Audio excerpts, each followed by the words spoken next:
రై రై రారా రై రై రారా సాంగ్ చూస్తూ ఉంటే అబ్బబ్బబ్బబ్బబ్బబ్బబ్బబ్బా నిజంగా అసలు ఇంట్లో ఉండి ఈ సాంగ్ టీవీలో చూస్తూ ఉంటేనే నిజంగా చెప్తున్నానండి, మెగా అభిమానులు మాత్రం సినిమా థియేటర్లో కుర్చీలో కూర్చొని మాత్రం ఈ సినిమాని చూడరు.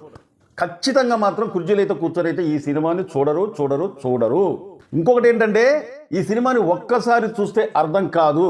నాకు అర్థమైపోతుంది. ఎందుకంటున్నానంటే అసలు చికిరి చికిరి అనే సాంగ్ ఇంతకు ముందు ఒక 3 నెలల క్రితం రిలీజ్ అయిన సాంగ్ సృష్టించిన రికార్డు నుంచి ఫ్యాన్స్ ఇప్పటికే కోలుకోవట్లేదురా బాబు అనుకునే సమయంలో రై రై రారా అనే సాంగ్ రిలీజ్ చేసిన తర్వాత ఇక ఫ్యాన్స్ ఎలాగాగుతారు?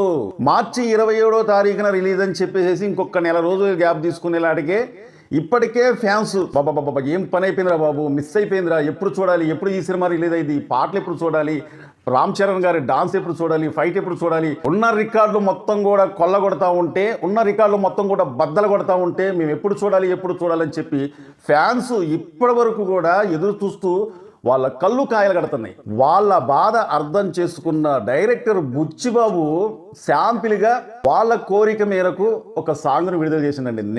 నిన్న సాయంత్రం 7:02 విడుదలైద్దని చెప్పి, అంటే ఫుల్ సాంగ్ విడుదలైద్దని చెప్పి ఒక చిన్న ప్రోమో, ఒక 18 సెకండ్ల ప్రోమో యూట్యూబ్లో అయితే విడుదల చేయలే. ఇన్స్టాగ్రామ్ నుంచి చాలా మంది డౌన్లోడింగ్ చేసుకొని ఆ సాంగ్ ఎలా ఉందో చెప్పారనమాట. నిన్న నేను కూడా లైవ్లో ఆ సాంగ్ గురించి చెప్పా, చిన్న ప్రోమో గురించి. ఇది ఖచ్చితంగా మోటివేషన్ సాంగ్ లాగా ఉందని చెప్పి నిన్న కూడా నేను కూడా చెప్పా. అంటే దాదాపు 4 నిమిషాల 24 సెకండ్లు ఈ సాంగ్ ఉంటే ఒక 18 సెకండ్లు సాంగ్ ప్రోమో రిలీజ్ అయిన తర్వాత మనం ఏం గెట్ చేయగలం, ఎలా ఉంటుందో ఏందో అని చెప్పి ఎవరికి అర్థం కాలే. కానీ ఈ సాంగ్ రిలీజ్ అయిన తర్వాత, పూర్తి సాంగ్ విడుదలైన తర్వాత దుబ్బ రేగిపోయిందండి. రామ్ చరణ్ గారు ఇక మీకు తిరుగులేదండి. ఖచ్చితంగా నేను చెప్తున్నాను, రాసి పెట్టుకోండి. దంగల్ రికార్డులు, మన తెలుగు రికార్డులను బ్రేక్ చేసిందే కాకుండా బాలీవుడ్లో ఉన్న దంగల్ రికార్డులు కూడా బద్దలైపోవడం ఖాయమనిపిస్తుంది అనమాట. ఎందుకంటే రామ్ చరణ్ గారు చాలా కసి మీద ఉన్నారు. 666 కానుంచి రామ్ చరణ్ గారికి ఇంతవరకు ఒక్క గట్టి సినిమా, అంటే మంచి సినిమా పడలేదు. రామ్ చరణ్ గారికి అతను సత్తాకు తగ్గ సినిమా కానీ పడినట్లయితే రికార్డులు మొత్తం కూడా పక్కకి ఆడుకోవాల్సిందే. అలాంటి సినిమా ఇప్పుడు పడ్డది. ఖచ్చితంగా ఈ సినిమా రిలీజ్ అయిన తర్వాత ఫ్యాన్స్కు మాత్రం పూనకాలు తప్పో, రికార్డులు మాత్రం గగ్గోలు పెట్టడం ఖాయం. రికార్డుల వేట కోత విజృంభించడం ఖాయం అనిపిస్తుంది అనమాట. ఏంటండి, ఇప్పటికి 2 సాంగులు మాత్రమే రిలీజ్ అయినాయి. ఒక ప్రోమో, ఇంతకు ముందు ఒక ప్రోమో, ఒక పోస్టర్, ఒక మేకింగ్ వీడియో, ఇవి మాత్రం విడుదల చేసి అంచనాలు ఏ విధంగా ఉన్నాయంటే ఈ సినిమా పైన, రామ్ చరణ్ గారి కెరియర్లోనే ఇంతవరకు ఇలాంటి సినిమా ఎప్పుడు తీయలేదురా బాబు రామ్ చరణ్. అసలు ఇన్ని రోజుల దాకా ఇలాంటి సినిమా తీయకుండా ఎందుకు ఆగిండు, రామ్ చరణ్ గారికి ఇన్ని రోజుల దాకా ఇలాంటి కథ ఎందుకు పడలేదు అని మనకు అనిపించడం ఖాయం అనమాట. అందులో ఈ కథ రాసింది ఎవరు? ఈ కథ ఎవరిది? సుకుమార్ గారిది.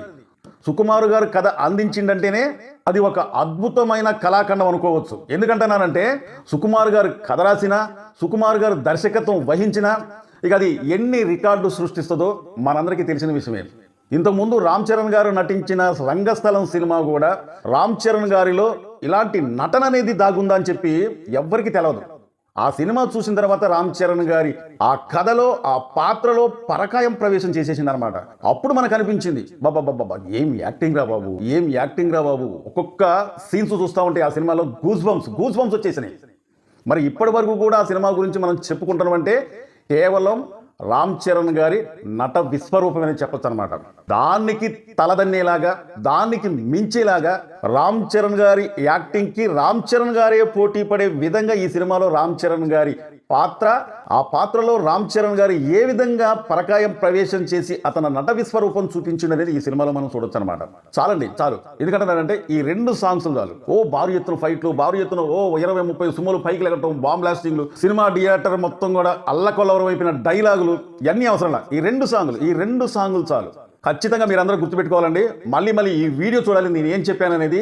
ఈ సినిమా విడుదలైన తర్వాత ఉన్న రికార్డులు మొత్తం కూడా పాత రికార్డులు అయిపోవటం ఖాయం. గ్లోబల్ స్టార్ రామ్ చరణ్ గారు నటిస్తున్న పెద్ద రికార్డులు ఇప్పట్లల్లా ఏ సినిమా కూడా కొట్టలేదు.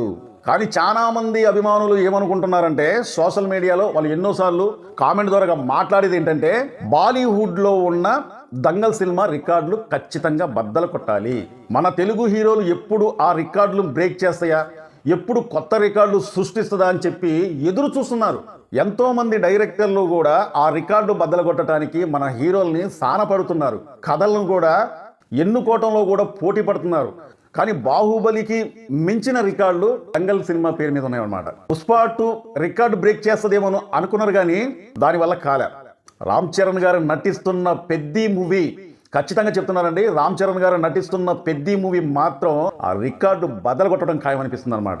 ఆగండి, సమయం అనేది ఇంకొక నెల రోజులే ఉంది. ఇక కంగారు పడాల్సిన అవసరం లేదు. మెగా ఫ్యాన్స్ ఎదురు చూడండి. తిప్పి తిప్పి కొడితే ఇంకా 2 నెలల సమయం మాత్రమే ఉంది. థియేటర్లో విడుదలైన తర్వాత ఇక కలెక్షన్ల పూనకాల లోడింగ్ అనమాట. ఇక మీరు లెక్కేసుకోవచ్చు ఆ సినిమా విడుదలైన తర్వాత ఎన్ని రికార్డులు బద్దలు కొడుతుందో, కొత్త రికార్డులు ఎన్ని సృష్టిస్తుందో. దంగల్ సినిమా రికార్డులే కాదు, ఏ సినిమా రికార్డులు అయినా సరే రామ్ చరణ్ గారు నటిస్తున్న పెద్ది మూవీ బద్దలు కొట్టే అవకాశాలు మాత్రం ఎక్కువ కనిపిస్తున్నాయి. ఈ సాంగ్ చూడండి, రై రై రారా రై రై రారా అనంటే అసలు రామ్ చరణ్ గారు అతను ఒంట్లో ఎముకలు ఉన్నాయా లేవా అన్నట్టు కనిపిస్తుంది అనమాట. ఏంటండి బాబు, అతను డాన్స్ చూస్తూ ఉంటే మనం ఇంట్లో ఉండి ఆ సెల్లో చూసినా లేకపోతే టీవీలో చూసినా ఇక్కడ గూస్ బంప్స్ వస్తున్నాయి. చాలా మంది కూడా ఫోన్ చేసుకొని మాట్లాడుకుంటున్నారంటే ఈ సాంగ్ గురించి. మరి ఎంత అద్భుతమైన సాంగ్ అనేది మనం ఒకసారి అర్థం చేసుకోవాలన్నమాట. అందులో అసలు ఈ సాంగ్ నిన్న రిలీజ్ అయింది. నేను తెల్లారుజామును చూసేలాటికి 2 మిలియన్ల 2 లక్షల పైగే వ్యూస్ వచ్చిందనమాట. అంటే ఒక్క నైట్కే 2 మిలియన్లు వ్యూస్ వచ్చిందంటే ఇది నాట్ ఈ జోక్. అనంత శ్రీరామ్ గారు ఈ సాంగ్ మీరు ఏ విధంగా రాశారో నాకైతే అర్థం కావట్లేదండి. అద్భుతమైన అర్థాలు ఈ సాంగ్లో ఉన్నాయన్నమాట. ఈ సాంగ్ పాడింది ఏఆర్ రెహమాన్ గారు, సంగీతం అందించింది ఆయనే, సాంగ్ పాడింది ఆయనే అన్నమాట. ముఖ్యంగా ఇక్కడ మనం ఒకరిని గుర్తు తెచ్చుకోవాలి, జానీ మాస్టర్.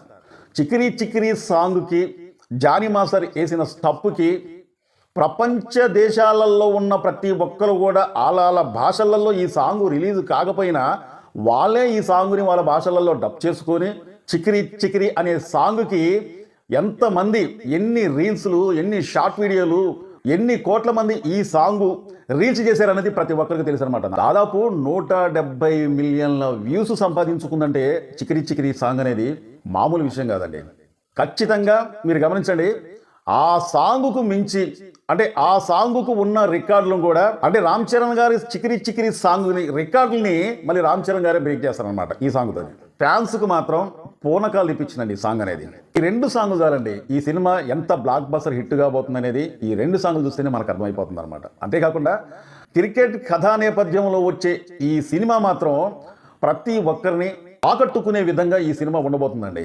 ఎందుకంటే దర్శకుడు బుచ్చిబాబు గారు మాత్రం ఆచి తూచి అడుగేస్తూ ప్రతి ఒక్క సీన్ కావచ్చు, ప్రతి ఒక్క సాంగ్స్ కావచ్చు, అతను డైలాగులు కావచ్చు, శిల్పం చెక్కినట్టు చెక్తున్నాడ ఆ కథని మొత్తం. అన్ని వర్గాల ప్రేక్షకుల్ని ఆకట్టుకునే విధంగా ఈ సినిమా మాత్రం ఖచ్చితంగా ఉండబోతుందండి. ఏప్రిల్ 30వ తారీఖున ఈ సినిమా ప్రపంచవ్యాప్తంగా విడుదలయ్యి అన్ని వర్గాల ప్రేక్షకుల్ని ఆకట్టుకునేదే కాకుండా చూసిన ప్రతి ఒక్క ప్రేక్షకుడు కూడా మళ్ళీ మళ్ళీ మళ్ళీ మళ్ళీ చూసే విధంగా ఈ సినిమా ఉండబోతుంది అనమాట. అంటే మెగాస్టార్ గారు నటించిన మనశంకర వరప్రసాద్ సినిమా ఎన్ని వందల కోట్ల రూపాయలు సంపాదించిందో, ఎన్ని రికార్డులు బదలగొట్టిందో మనం అందరం చూసాం. ఎందుకంటున్నారంటే ఈ సినిమా విడుదలయ్యే సమయం రాకముందు కాంచి కూడా చిరంజీవి గారి పైన ఎంతమంది ఎన్ని ఏడుపులు ఏడ్చారనేది మన అందరికీ తెలిసిన విషయం అనమాట. కానీ ఎప్పుడైతే ఆ సినిమా విడుదల అయిందో ఆ సినిమా సృష్టించిన రికార్డు మామూలు రికార్డు కాదు. ఎంతమంది అయితే ఈ సినిమా పైన చిరంజీవి గారి పైన మొరిగారో అందరు కూడా నోరు మూసుకున్నారు. థియేటర్లో సినిమా అక్కడ ఆడుతూనే ఉంది, అప్పటికి కూడా విష ప్రచారం చేస్తూనే ఉన్నారు. చిరంజీవి గారు వేరే హీరోని పెట్టుకుంటే తప్ప చిరంజీవి గారు సినిమా హిట్ కాదు, చిరంజీవి గారు వల్ల కాదు అని చెప్పి ఎన్నో రకాలుగా ఎన్నో విధాలుగా ఆ సినిమాను కూడా ఇంకా డౌన్ చేద్దామని చెప్పి ప్రయత్నించారనమాట. కానీ వాళ్ళ అందరి విమర్శలకు సమాధానం ఆ సినిమా సృష్టించిన రికార్డు, ఆ సినిమా కలెక్షన్ చేసిన రికార్డు. అదేవిధంగా ఈ సినిమా కూడా ఖచ్చితంగా అన్ని రికార్డులను బ్రేక్ చేయబోతుంది. ఈ 2 సాంగ్స్ చూస్తే కడుపు నిండిపోయింది ఫ్యాన్స్ కి. చికిరి చికిరి అనే సాంగ్ రికార్డులను కూడా ఈ సాంగ్ బ్రేక్ చేయబోతుంది అనమాట. చాలా మంది మా వీడియో చూస్తున్నారు కానీ సబ్స్క్రైబ్ చేసుకోకుండా చూస్తున్నారంటే దయచేసి మీరు మమ్మల్ని సబ్స్క్రైబ్ చేసుకుంటే మమ్మల్ని ఎంకరేజ్ చేయండి. ఈ వీడియోపై ఒక లైక్ చేయండి, మీ అమూల్యమైన కామెంట్ తెలుపుతారని చెప్పి కోరుకుంటూ మా వీడియో నచ్చితే సబ్స్క్రైబ్ చేసుకోండి. మరో మంచి వీడియోతో మళ్ళీ మేము ముందుకు వస్తా. Thank you.